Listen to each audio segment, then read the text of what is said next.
The first knock was faint. The second was clearer. The third, slow, deliberate, heavy, rolled through the abandoned subway tunnel like thunder trapped beneath the earth. Maya froze, her breath catching in her throat. The sound didn't belong to the wind or to rats scurrying in the dark. She knew it too well, though it had been 7 long years since she last heard it. 3 measured knocks. A rhythm that had stalked her dreams, a reminder of the night when she and her friends dared each other to explore the closed-off station beneath the city. She was the only one who had come back. That night, the knocks had ended everything. Now they were back. Maya tightened her grip on the rusted pipe she carried as a weapon. Her phone screen glowed in her pocket, but no signal reached this deep underground. The only light came from the faint, sickly blue of her digital watch. 2:13 a.m. The exact time. Always the same. Her chest tightened. She wanted to turn around, to climb the stairs back to the surface and leave the suffocating tunnel behind. But she couldn't.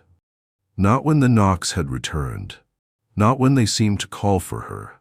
The tunnel stretched endlessly ahead, walls damp with decades of condensation. Wires dangled from the ceiling like vines, swinging slightly as if stirred by unseen hands.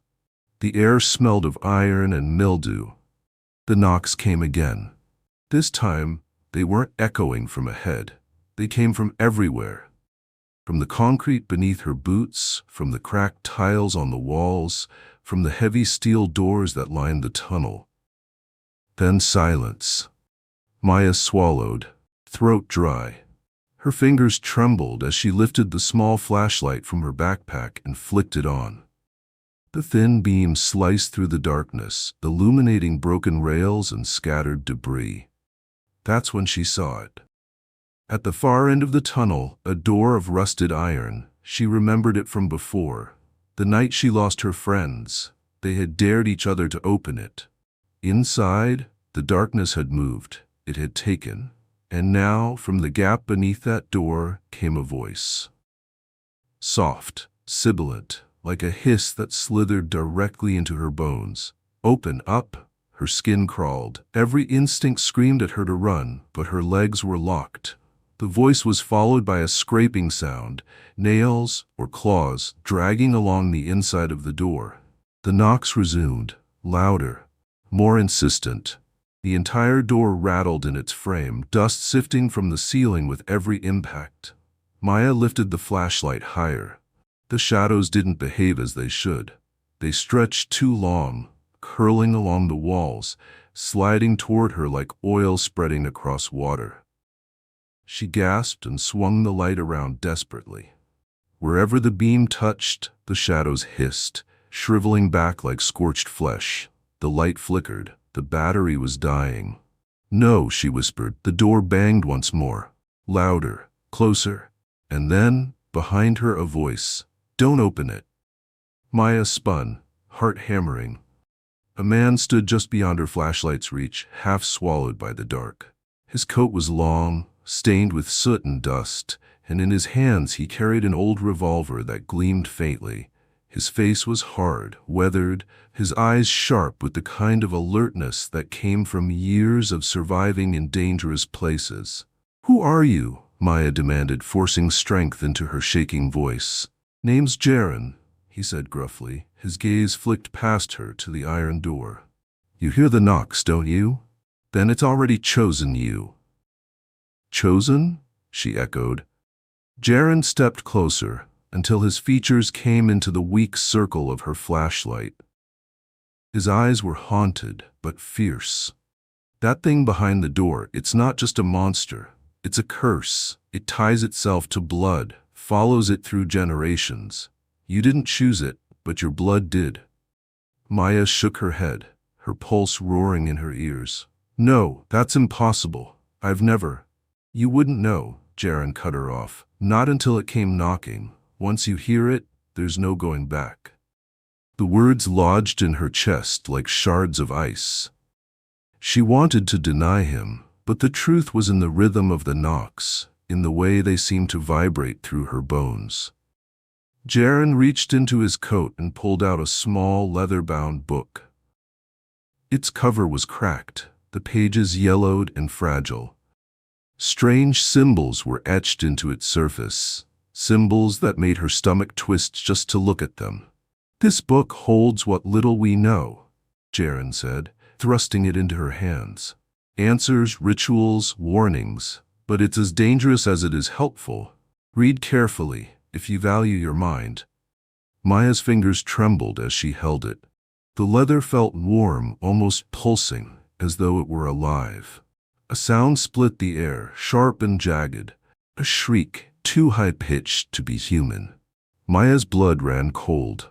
From the ceiling above, shadows began to drip down, coalescing into shapes. They stretched and twisted, forming limbs too long, faces without features, except for eyes, pits of bottomless black. Maya staggered back, nearly dropping the book. What are they?" "Shadows made flesh," Jaren growled, raising his revolver. "The curse's children." One of the creatures lunged, its body jerking unnaturally. Jaren fired.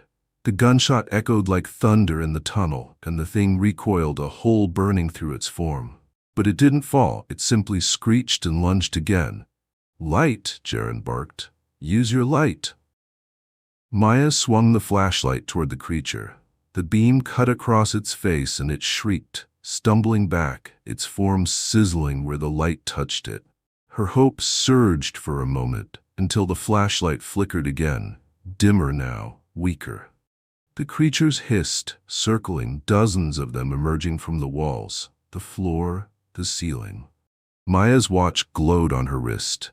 2:13 a.m. The knocks thundered once more, shaking the tunnel, rattling the iron door.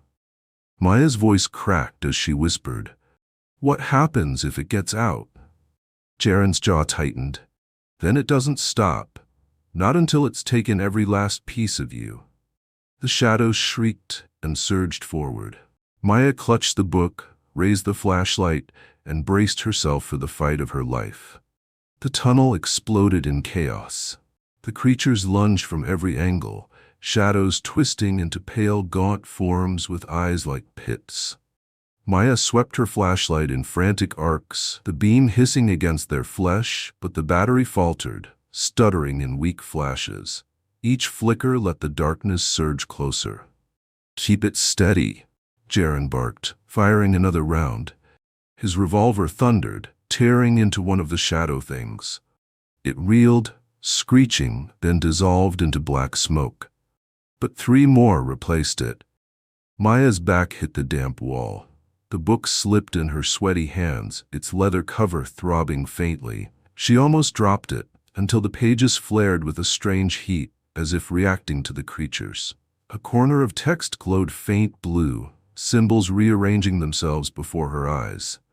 She gasped. "It's changing." "Don't read it now," Jaren snarled. He slammed a fresh bullet into the chamber. "This isn't the place." But the words burned in her vision, demanding to be read. She whispered them aloud without meaning to. "Light binds shadow, shadow drinks blood, blood calls the door." Maya's stomach dropped. Her father. He had died when she was 10, sudden heart failure, they said. But she remembered the nights before, how he'd sat awake in the living room, pale and trembling, the clock glowing 2:13 a.m. "No," she whispered, realization clawing through her. "He heard them too." Jaren's voice softened for the first time. "And now it's your turn." The pounding on the steel door grew more violent, the hinges squealing. The shadows were breaking through. Maya's mind raced. Her eyes dropped to the book, still glowing faintly. The symbols pulsed like veins under skin. There has to be a way to stop it. "There is no stopping it," Jaren said grimly. "Only delaying it. You fight until the bloodline ends, or until you do." The steel bent inward with a groan. Claws tore through the gap, reaching. Maya staggered back, but the book's glow intensified, spilling light into the chamber. The creatures hissed and shrank from it. Jaren's eyes widened. "The book, it recognizes you." The symbols rearranged again, forming words in English this time. Sanctuary lies where the first blood was spilled. Maya read it aloud. Jaren swore under his breath. The origin, of course. What does it mean? She demanded. It means the curse started somewhere specific, a place. If we find it, maybe, just maybe, you can break it. The door burst open. Shadows poured through, shrieking. Jaren fired. They bolted through another passage, the horde snapping at their heels. Maya clutched the book to her chest, its heat searing her skin. Every knock, every shadow, every whisper pointed to one truth. This wasn't just a haunting. It was her inheritance, and it wanted her soul. The tunnels twisted endlessly. Maya and Jaren sprinted through junctions, the creatures relentless behind them. Each corner only led deeper underground, farther from the city above. Finally, they burst into a massive chamber, a forgotten station, its platforms collapsing, its tracks drowned in stagnant black water. Flickering emergency lights bathed the space in a faint red glow, casting everything in hellish color. Maya stumbled to a stop, chest heaving. We're trapped. Jaren scanned the shadows, revolver raised. Not yet. The book pulsed again. Maya flipped it open, desperate. On one page, a crude map appeared. Lines resembling tunnels, with a symbol marked deep beneath the city. A spiral of ink. Jaren glanced at it, his jaw clenched. That's where it began. The creatures slithered into the station, their forms taller now, more defined. They moved with inhuman speed, surrounding the platform. Their whispers overlapped, hundreds of voices hissing the same words. Open the door. Open the door. Maya's flashlight sputtered, dimming to a weak glow. The book flared brighter, as though challenging the darkness. She looked at Jaren, terror flooding her veins. We'll never make it. Jaren met her gaze, eyes hard. Then we fight until we can't. The creatures lunged. Maya raised the book like a shield. It erupted with searing light blasting across the station. The shadows shrieked, their forms smoking and retreating. The light burned through them, holding them back. But the effort drained her. Pain tore through her chest, as though the book itself was feeding on her life. She screamed, dropping to her knees. Jaren knelt beside her, gripping her shoulder. Easy. It's tied to you. It draws power from your blood, she gasped, trembling. Then it'll kill me. Or save you, Jaren said, staring at the glowing pages. Depends how much you're willing to give. The creatures circled again, cautious now but unyielding. The whispers grew louder, more insistent. The red lights flickered, and Maya realized with horror that the chamber itself was shaking. Somewhere above, faint but steady, the knocks returned. Boom, boom, boom. Maya clutched the book tighter, blood dripping from her nose onto its pages. The crimson drops sizzled, absorbed instantly. New words appeared in the glow. Blood opens, blood seals. Her heart lurched. The curse demanded blood, either hers or someone else's. She looked up at Jaren. His eyes were grim, unreadable. You're starting to understand, he said quietly. The creatures shrieked again, closing in. The choice loomed over her like the pounding of those eternal knocks. And in that moment, Maya knew. This was only the beginning. The silence that followed the collapse of the stairwell was worse than the shrieking had ever been. Dust hung in the air like fog, every breath scratching Maya's throat. The shadows had retreated for now. But the book in her arms pulsed with a dull heat, like a heartbeat struggling against stone. Beside her, Jaren pushed himself upright, blood streaking his forehead. He limped but stayed steady, revolver still in his grip. His eyes scanned the ruin of the tunnel with grim recognition. They'll regroup, he rasped. They always do. The curse never lets go easy. Maya clutched the book tighter. Then we stop it. We find where this ends. Jaren gave her a long, unreadable look, then nodded. There's one place left, the root chamber. The book'll show you the way. Maya opened the leather-bound journal. Its pages were shifting again, words writhing, rearranging themselves into a map that pulsed faintly with blue ink. A tunnel deeper than the tunnels, a hollow that had never been on any subway blueprint. At the center, a circle with 3 marks, like the echo of Nox. The root chamber. They followed the twisting passages for what felt like hours, deeper and deeper until the air grew thick and metallic. Every sound carried, the drip of water, their own strained breaths, the faint scrape of something following just out of sight. At last they reached it, a cavern carved beneath the city, its ceiling ribbed with roots that had broken through stone hanging like veins. At its center stood a slab of black rock, smooth as glass, cold as death. Carved into it were the same 3 sigils from the map, glowing faintly as if lit from within. The knocks began again, louder than ever, boom, boom, boom. The slab trembled, dust sifting from the roots above. Cracks split across its surface, releasing a hiss of darkness that spread like smoke. Maya staggered back, choking. "It's inside that thing?"